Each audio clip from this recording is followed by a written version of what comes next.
Hello, and welcome to this edition of Talk and Adoption. And today we're looking at volunteering as part of the process. I'm Grace Gomez. I am the Adopter Diversity Recruitment Officer, and I work for PACT Charity in the Reading office. And I'm joined by Hayley Clark, who is a Placements Officer at PACT Charity, and Cassie, who is a PACT parent. Hi, Cassie. Hello. So, Hayley, can you explain why volunteering is an essential part of the adoption process, please? Yeah, sure, Grace. Volunteering is really important as it really helps our adopters truly kind of understand the type of child or children they'll be looking for. It's really important for them to spend time with children, and this could be children of all different abilities, if they've got special needs, also non-verbal children, so that they're able to really start thinking about how they would build trust and also relationships with children outside of their own network. This is, of course, what they will have to do when an adopted child is placed with them. Okay, thank you. And so is it only PACT that encourages prospective adopters to think about volunteering? No, not at all, Grace. Any sort of local authority or voluntary agency will ask their adopters to do this, as it really does help adopters really get clear in their head what they are looking for. So no, it isn't just PACT. Okay, thank you. So how can PACT help people to secure a voluntary position? PACT does have some good links with organisations, so you can contact us, and we have a number of websites we can direct you to, or organisations, so please do get in touch. Okay, thank you. And when would you suggest that people start to think about volunteering or actually find a placement? They can basically start as soon as they really start thinking about adoption, because it is all part of the journey. So it's never too early to make a start, or at least make an inquiry, because it can sometimes take a while to secure yourself a voluntary position. Okay, thank you. And what types of setting would you say were good for people to volunteer in? This can be a number of roles, really, and it could be something that you're really interested in. So, for example, if you're really into your sports, you could maybe volunteer at a local football club. It could be volunteering in a school, so listening to children read, for example. It could be at a contact centre. It could be for the Scouting or Girl Guiding Association, working with children of all different ages through the different organisations that they've got. That's great. It's a great list of suggestions. Thank you. So if you're applying as a couple, do both people have to volunteer? Yes, ideally. Obviously, if you're applying as a couple, it is both of you that are, going into this together to adopt a child. So we would ask that both parts of the couple do secure some voluntary work. Okay, thank you. And what about if people already have experience in working with children, or they may have birth children? Would you expect those people to find a voluntary placement?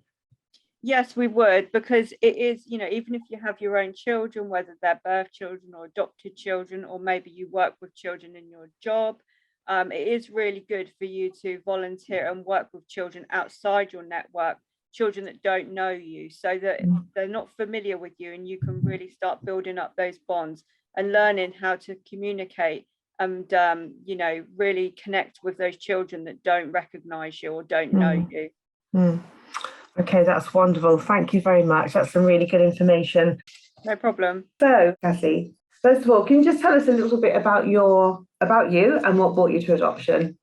Yeah, so I'm 42 now. I was 39 when I started the adoption journey. I work in the emergency services on the front line full time, and I'm a single adopter. So that's me. And what brought me to adoption, quite often in my work, I would be at the front end of children coming into care and sort of seeing the reasons why children do go into care. And for me, it was always hanging over me, like, I wonder what happens next, or I wonder what happened to these children. And for me, adoption, part of the reason for going into it was sort of almost completing the cycle and being at the other end and trying to make a difference in a child's life. But then also for me, I always wanted to have children, but I've never been particularly sort of keen on babies or interested in having a baby or being pregnant. So sort of finding myself single at the end of my 30s, just decided that was the right time and looked into adoption, and here I am nearly 2 years later. Oh, wonderful. Thank you. So why did you choose Pact Charity? I think one of the main reasons was that I was very much interested in parenting an older child, and obviously knowing the system around local authorities, and that, you know, older children are harder to place.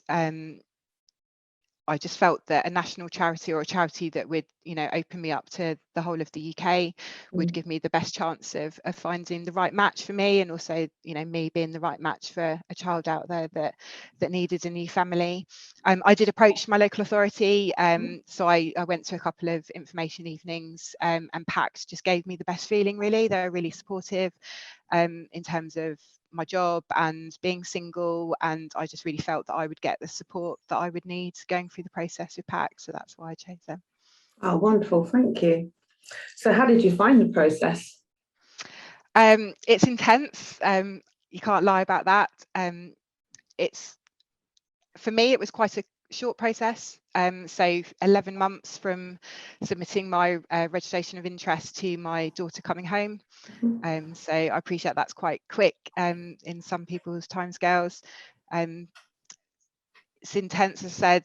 It's very reflective. So certainly once you're in stage 2 and you do a lot of work around your upbringing and your experiences and things that you've been through, I found it quite reflective to sort of talk through all that with my social worker and actually look at the strengths that I had into becoming a parent, but also look at some of the weaknesses that maybe I needed to be aware of and just work on them. So it's difficult, challenging, stressful, but for the right reasons. And I think it's important that, you know, we do make sure it's the right thing to go through the process, and it certainly gives you the opportunity to reflect and make sure that you're ready. That's great, thank you. So that process itself, but what was the matching process? How did that work for you, and how did you choose your daughter? So again, that was actually quite quick for me. So I met my family finder. Well, I say met, I adopted during the pandemic. So I met her virtually a couple of days before my approval panel, and we got my LinkMaker profile set up. And then once I'd had the ADM decision that I'd been approved, I went straight on to LinkMaker on live, and I was looking at profiles, made a few sort of interests with them and supported by my family finder. None of those particularly went anywhere, but then 5 weeks after I'd been on LinkMaker, I just saw a profile pop up. I had a notification, this little girl, and I was so quick to put my interest in that I didn't actually write anything personal, and whereas normally I'd write a little bit about why I wanted to know more about her. But yeah, I was so quick. I literally just said, you know, I'm interested. They came back to me within about an hour and said, you know, we've literally just posted her profile up. We'll get back to you in a week or so once we've had other people sort of make an interest. And then about 8 days later, they came back and said that they'd like to explore things a bit further with me. And then we were officially linked after a couple of weeks. And then so I was approved in March, end of March, and she came home early August. Wow. With matching panel in the July. So it was all quite quick. Oh, fantastic. Okay, so what was it actually like when she came home? It's actually really difficult to describe. It's amazing, but also incredibly overwhelming. She was very keen to meet me. So as I turned up to the first day of introduction, she was literally being held back by the foster carer to run out to the car, sort of screaming mummy, which is quite overwhelming when you've gone from not being a parent to suddenly this little girl sort of shouting mummy at you, and I want to see my mummy. And so I had to sort of take a minute in the car just to cool myself down, and then go in, and we had an amazing bond straight away. She's an amazing little girl. we've had some very challenging times since she's been home, which is completely understandable.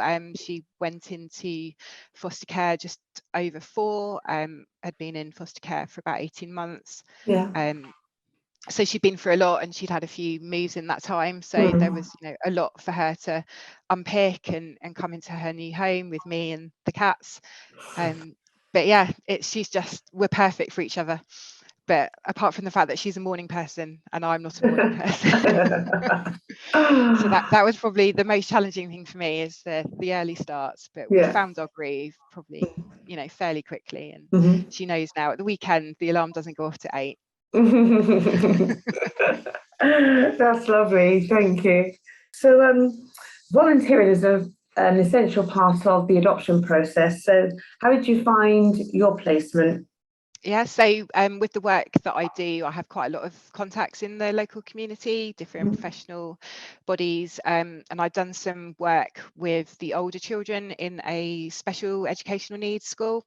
So it's a school solely for children from reception up to A levels that have autism or learning disabilities. And I thought, I'll give them a try. I was expecting them to say, no, we're not going to let you come in and help us. But yeah, they were really open, and they allowed me to come in and support in their reception class.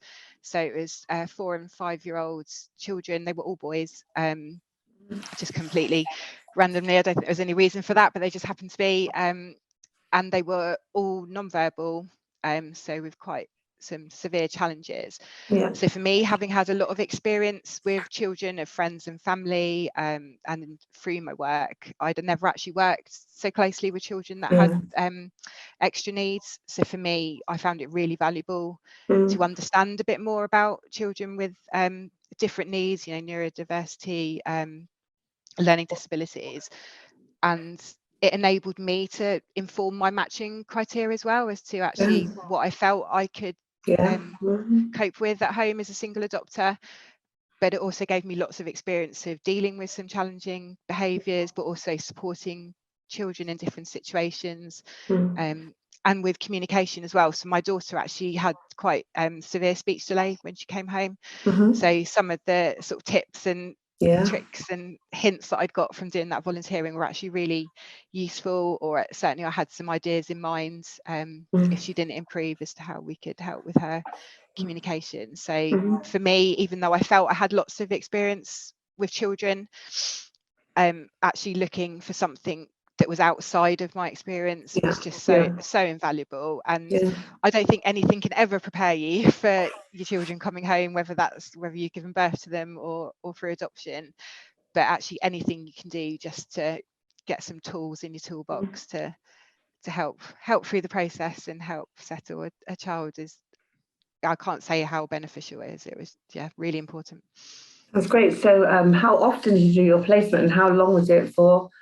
Yeah, so I went in a couple of times a week, sometimes once or sometimes twice, depending on my shift pattern at work. Did a whole day with them, and that I did that for about 4 months. It would have been longer, but unfortunately COVID hit, so of course, wasn't able to go back into school at that point. But even in a relatively short amount of time, being there every week and getting to know the children and their routines and supporting with that, it was really useful.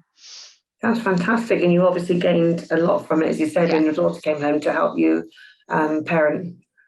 Yeah, that's amazing. Definitely. Yeah, thank you.